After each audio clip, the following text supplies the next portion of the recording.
책방 별곡 오디오북. 안녕하세요 책별님들. 오늘 제가 여러분들께 읽어드릴 책은 휴먼 카인드입니다. 지은이 리터어르 브레흐만, 출판사 인플루엔셜. 리터어르 브레흐만, 네덜란드를 대표하는 저널리스트이자 사상가, 유럽 전역을 뒤흔든 혁신적인 대한 언론 드 코레스폰던트의 창립 멤버이자 전속 기자로 활동하고 있으며 유럽 언론인상 후보에 2번이나 오르는 등 뛰어난 저널리스트로 평가받는다. 의혹이나 속보로 점철된 기존의 뉴스 사이클을 넘어 보편적 기본 소득의 정책사 등과 같이 실증적 사료 연구를 바탕으로 한 심층 보도에 주력한다. 공멸과 연대의 기로에 선 인류, 우리가 던져야 할 가장 시급한 질문, 인간의 본성은 과연 이기적인가? 최초의 인류부터 현재까지 방대한 인류 문명의 역사가 증명하는 한 가지 진실은 전쟁과 재난 등 절체절명의 위기 속에서 인간은 어김없이 선한 본성에 압도되어 왔다는 것이다. 인간 본성이 이기적이라는 프레임을 깰 때 우리는 지금까지 상상도 못한 연대와 협력을 이뤄낼 것이다. 그리고 이것이 불평등과 혐오, 불신의 덫에 빠진 인류가 위기를 돌파하기 위한 가장 현실적이고 유일한 방법이다. 이기적 유전자, 방관자 효과 등 인간 본성에 더 씌워진 오해를 뛰어넘어 엘리트 지배 권력과 언론에 의해 은폐되었던 인간의 선한 민낯에 관한 대서사가 펼쳐진다. 챕터 1. 새로운 현실주의, 인간 본성에 대한 새로운 도전. 이 책은 급진적인 아이디어를 담고 있다. 오래전부터 지배자들을 불안하게 만드는 것으로 알려진 발상이다. 종교와 이데올로기가 부인하고 뉴스 매체가 무시하며 세계사 연대기에서 지어진 아이디어이며 더불어 과학의 모든 영역에서 정당성을 인정받은 발상이기도 하다. 진화에 의해 증명되고 일상생활에서 확인된 아이디어이다. 인간 본성의 너무나 본질적인 것이라 눈에 띄지 않고 관과되는 발상이다. 우리가 좀 더 진지하게 받아들이기만 한다면 곧바로 혁명을 시작하게 만들 수 있는 사회를 근본적으로 바꿀 수 있는 아이디어이다. 진정한 그 의미를 파악하게 되면 다시는 세상을 이전과 같은 방식으로 볼 수 없게 만들 것이 확실하다. 그야말로 환각성 마약 같은 것이다. 그렇다면 이 급진적인 아이디어는 도대체 무엇인가? 대부분의 사람들 내심은 매우 고상하다는 것이다. 타이타닉호의 침몰을 예로 들어보자. 영화를 본 사람이라면 아마 모든 사람이 공황 상태에 빠졌다고 생각할 것이다. 사실 대피는 매우 질서정연하게 이루어졌다. 어느 목격자는 공황이나 히스테리의 징조는 없었다. 두려워서 비명을 지르는 사람도 우왕좌왕 뛰어다니는 승객도 없었다고 회상했다. 또한 2001년 9월 11일 일어난 미국 대폭발 테러 사건 당시 쌍둥이 빌딩이 불타오를 때 수천 명이 자신의 생명이 위험하다는 것을 알면서도 침착하게 계단을 걸어 내려왔다. 그들은 소방대원이나 부상자가 지나갈 수 있도록 옆으로 길을 비켜주었다. 그리고 실제로 사람들은 아니에요, 먼저 가세요 라고 말하곤 했다. 어느 생존자는 나중에 그 순간에도 사람들이 실제로 아니요, 괜찮아요, 제가 비켜드릴게요 라고 말하고 있다니 나는 믿을 수가 없었다고 전했다. 인간은 본성 자체가 이기적이고 공격적이며 공황 상태에 쉽게 빠진다는 신화가 지금까지 이어지고 있다. 이는 네덜란드의 동물학자 프란스 드발이 껍데기 이론이라고 즐겨 부르는 것이다. 문명이란 아주 가벼운 도발에도 갈라져 버리는 얄팍한 껍데기 표면에 지나지 않는다는 내용이다. 현실에서는 그 반대가 진실이다. 우리 인간은 위기가 닥칠 때, 즉 폭탄이 떨어지거나 홍수가 났을 때 최선의 모습을 보여준다. 2005년 8월 29일 허리케인 카트리나가 미국 뉴얼리언스를 강타했다. 허리케인은 사람들이 재난에 어떻게 대응하는지에 대한 과학을 확인시켜 주었다. 우리가 영화에서 흔히 보는 것과는 달리 델라웨어 대학의 재난연구센터는 1963년 이래 700여 건의 현장을 연구한 결과 대혼란은 결코 일어나지 않았다는 결론을 내렸다. 각자 도생은 결코 아니었다. 살인, 강도, 강간 등의 범죄율은 일반적으로 감소하며 사람들은 충격에 빠지지 않고 침착하게 행동한다. 한 재난연구원은 약탈의 정도가 어떠하든 상관없이 그 중요성은 광범위한 이타주의와 비교할 때 언제나 작아진다. 이타주의는 물품과 서비스를 공짜로 대량으로 나눠주고 공유하는 행태로 이어진다라고 지적하기도 했다. 재난은 사람들 내면에서 최선의 것을 이끌어낸다. 사회학적 조사 결과 중에서 확실한 증거가 이렇게 많은데도 이처럼 태연하게 무시당한 경우가 또 있을까? 언론이 우리에게 일관성 있게 보여준 그림은 실제 재난이 발생했을 때 일어나는 일과 정반대이다. 뉴올리언스에서 일어난 재난은 극단적 사례임에 틀림없다. 하지만 재난 기간 중의 역학은 거의 항상 동일하다. 역경에 처하면 그에 대응해 협력의 물결이 자발적으로 일어나고 당국은 당황해 2차 재난을 일으킨다. 리베카 솔릿은 2009년에 출간한 이 폐허를 응시하라에서 카트리나의 여파에 대해 뛰어난 통찰을 드러낸다. 저자는 다음과 같이 이야기했다. 내가 받은 인상에 따르면 엘리트가 공황에 빠지는 이유는 따로 있다. 권력을 가진 자들이 모두의 인간 본성이 자신과 같다고 생각하는 탓이다. 독재자와 전제 군주, 주지사와 장군들은 모두 자신들의 머릿속에만 존재하는 시나리오가 실현되는 것을 막기 위해 너무 자주 무력에 의존한다. 평범한 사람들이 자신들과 똑같이 이기심에 의해 지배를 받는다고 가정하는 탓이다. 가짜약을 먹으면서 이 약이 병을 생기게 할 것이라고 생각한다면 실제로 그렇게 될 가능성이 크다. 또 환자에게 약에 심각한 부작용이 있다고 경고한다면 아마도 그 효과가 실제로 나타날 것이다. 소위 노시보 효과이다. 인간에 대한 우리의 비관론 역시 노시보이다. 만일 우리가 대부분의 사람을 믿을 수 없다고 믿는다면 우리는 서로를 그렇게 대할 것이다. 모두가 손해를 보는 것이다. 다른 사람들에 대한 우리의 견해만큼 세상을 만드는 커다란 힘을 가진 아이디어는 거의 없다. 왜냐하면 사람들은 결국 자신들이 기대하는 것을 얻을 수 있기 때문이다. 만일 우리 시대의 가장 심각한 문제들을 해결하고자 나선다면 우리가 출발해야 할 지점은 어디일까? 나는 지구 온난화에서부터 서로에 대해 점점 더 커져가는 불신에 이르기까지 인간 본성에 대한 우리의 견해라고 생각한다. 분명히 밝혀두지만 이 책은 사람들이 근본적으로 선하다는 설교집이 아니다. 우리가 천사가 아닌 것은 분명하다. 우리는 복잡한 존재이다. 좋은 면이 있는가 하면 그렇지 않은 면도 있다. 문제는 우리가 어느 쪽을 보여줄 것인가 하는 점이다. 나의 주장은 단순하다. 우리의 본성은 전쟁이 발발하거나 위기가 닥쳤을 때 무인도에 살고 있는 어린이와 같다. 우리는 우리의 좋은 면을 강하게 선호한다. 앞으로 나는 적지 않은 과학적 증거를 제시할 것이다.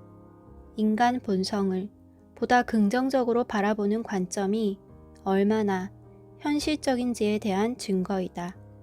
이와 동시에 나는 우리가 이 사실을 믿기 시작한다면 이것이 더욱 실제적인 현실이 될 수 있다고 확신한다. 나는 뉴스가 개인의 발전에 좋다고 믿으며 자랐다. 참여하는 시민으로서 우리의 의무는 신문을 읽고 저녁에는 뉴스를 시청하는 것이다.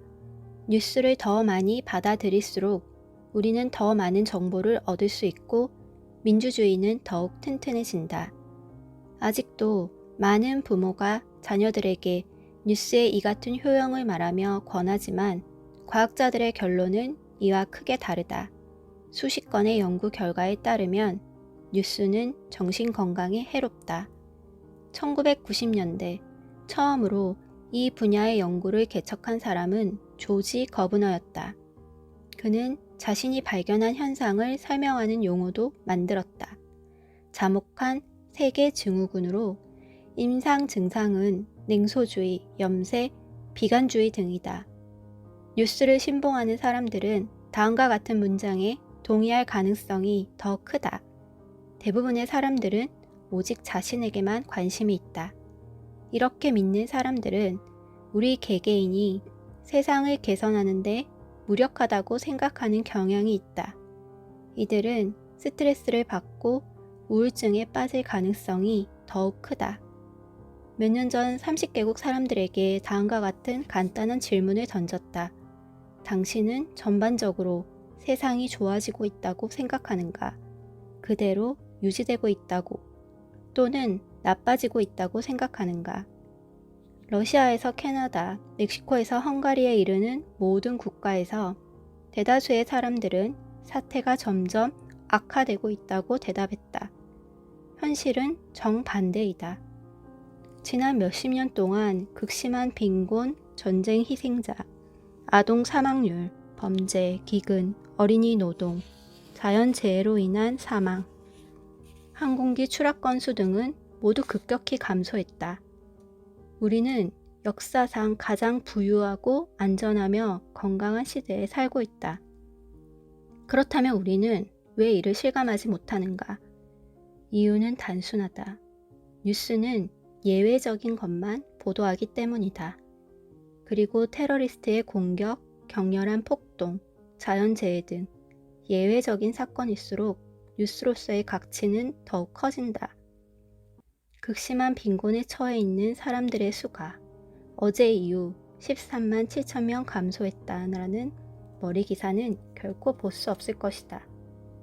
텔레비전에서 현장 리포터가 다음과 같이 생방송하는 장면도 결코 목격하지 못할 것이다. 현재 저는 아무것도 일어나지 않고 있는 현장에 와 있습니다. 오늘 이곳에는 전쟁의 징후가 여전히 없습니다. 디지털 시대에 우리가 매일 접하는 뉴스는 점점 더 극단적이 되어갈 뿐이다. 예전에는 언론인들이 독자 개개인에 대해 잘 알지 못한 채 대중을 위해 글을 썼다. 하지만 오늘날 페이스북, 트위터, 구글의 배후에 있는 사람들은 당신을 너무나 잘 알고 있다. 그들은 당신을 충격과 공포에 떨게 하는 대상이 무엇인지, 당신을 클릭하게 만드는 것이 무엇인지, 또 당신의 관심을 끌고 유지하는 방법이 무엇인지 잘 알고 있다.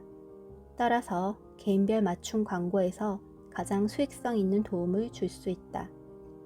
이 같은 현대 미디어의 광란은 일상에 대한 공격 그 자체이다.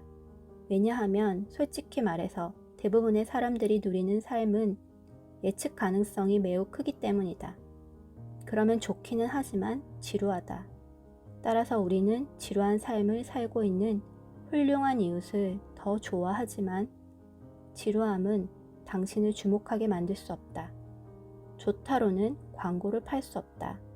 그래서 실리콘밸리는 어느 스위스 소설가의 재담처럼 뉴스가 마음에 미치는 영향은 설탕이 신체에 미치는 영향과 같다는 사실을 충분히 알면서도 우리에게 점점 더 선정적인 클릭베이트를 계속 제공하는 것이다. 우리 인간에게는 착한 성향이 더 강한가, 악한 성향이 더 강한가? 이것은 철학자들이 수백 년 동안 고심해온 문제이다. 1651년 영국의 토머스 홉스는 리바이어던을 출간해 충격을 주었다. 당시 홉스는 책망과 비난, 혹평을 받았지만 그럼에도 불구하고 우리는 여전히 그의 이름을 기억하고 있다. 반면 그를 비난한 엉터리 비평가들의 이름은 잊은 지 오래이다. 내가 소장한 판본의 옥스퍼드 서양 철학사에는 홉스의 대표작이 역사상 가장 위대한 정치 철학 작품이라고 묘사되어 있다. 혹은 18세기 프랑스의 철학자 장자크 루소의 예를 들어보자. 루소는 자신을 더욱 공경에 빠뜨리는 책들을 계속 저술했다. 그는 비난을 받았고 책은 불태워졌으며 그에 대한 체포영장이 발부되었다. 이 두 사람은 만난 적이 전혀 없다. 루소가 태어났을 때 홉스는 이미 33년 전에 세상을 떠났다. 그럼에도 불구하고 두 사람은 철학의 링에서 계속 서로 대립해왔다. 한쪽 편에는 우리로 하여금 인간 본성의 사악함을 믿게 하는 비관론자인 홉스가 있다. 시민사회만이 우리의 기본적 본능으로부터 우리 스스로를 구할 수 있다고 주장한 인물이다. 반대편에는 우리 모두의 마음속 깊은 곳에는 선함이 자리 잡고 있다고 선언한 루소가 있다. 루소는 문명이 우리를 구원하기는커녕 망치고 있다고 믿었다. 이 두 중진의 서로 대립되는 견해는 사회에서 가장 깊은 분열을 일으키는 근원이다. 나는 이보다 위험성이 매우 크거나 지대한 영향을 미친 다른 논쟁에 대해 알지 못한다. 더 엄격한 처벌대, 더 나은 사회복지, 예술학교대 소년원, 상위 하달식 경영대, 권한을 위임받은 팀, 생계비를 벌어오는 구식 가장대, 아기를 등에 업고 다니는 아빠 등 생각해 볼 수 있는 어떤 논쟁이라도 어느 정도는 홉스와 루소의 대립에 뿌리를 두고 있다.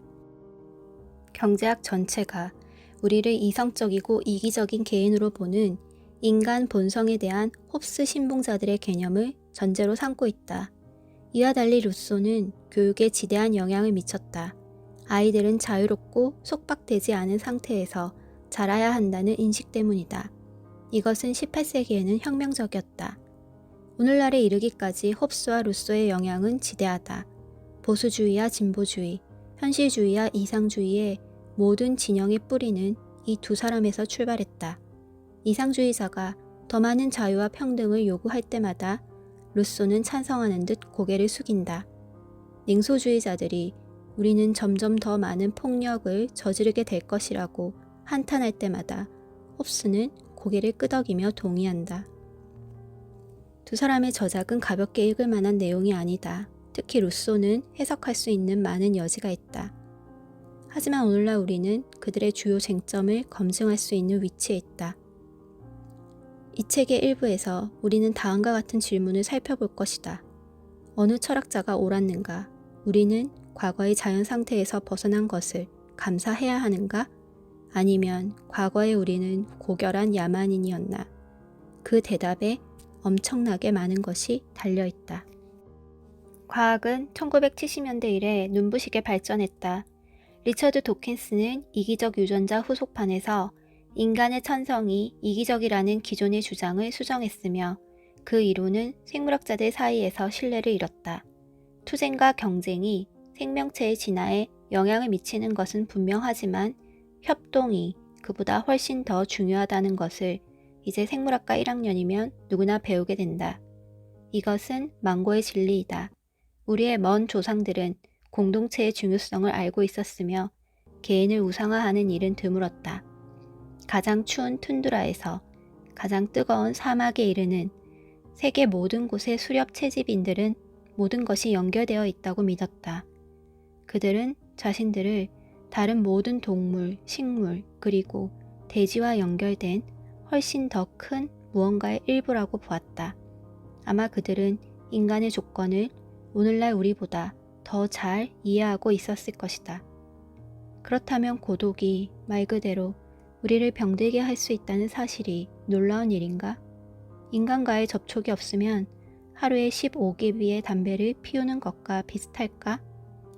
인간은 연대와 상호작용을 갈망하는 존재이다. 우리의 몸이 음식을 갈망하듯이 우리의 영혼은 유대를 갈망한다. 호모 퍼피가 큰 꿈을 가질 수 있었던 것은 다른 무엇보다도 이 같은 갈망 때문이다.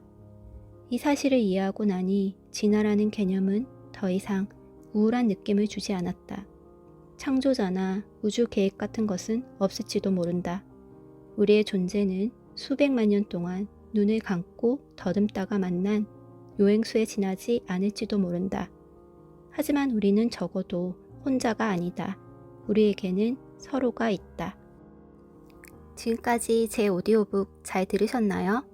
오늘 제가 읽어드린 휴먼카인드는 앞부분만 요약 정리해서 읽어드렸어요. 책의 뒷부분이 궁금하시다면 꼭 한번 구매해서 읽어보시길 바랍니다.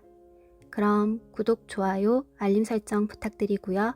구독은 제가 영상을 만들어 나갈 수 있는 힘이 됩니다. 감사합니다. 다음 영상으로 만나요.